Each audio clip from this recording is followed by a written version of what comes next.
Welcome everyone to another edition of the Highball Advisors Railroad Retirement Mailbag. My name is John McNamara of Highball Advisors, and today's question comes in from a Chad G. And Chad says, are there any railroad retirement provided 401k plans that don't participate in the rule of 55, like Empower by CSX, that type of thing? I will be 55 in 6+ years with 30 years of service and would love to retire at that time, right?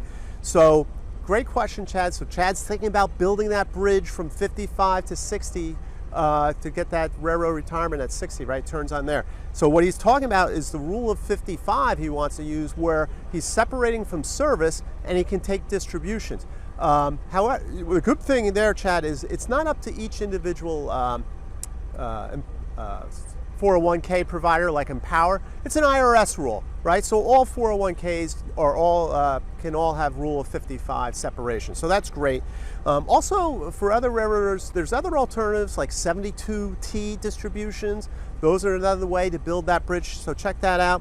But everything has to be done. You have to always watch out for those penalties when you start doing these strategies on taking money out of deferred retirement accounts. So be very careful about that, Chad. Check out my video, The Misunderstood Rule of 55 for Early Railroad Retirement, and that will really highlight the pits and traps for people who take out those early distributions. All right, so I hope you find that helpful, Chad. Everyone, please send in your question. Maybe I'll shoot a video on them. Until next time, everyone, please stay safe, stay on track, and take care. So long, everybody. Bye.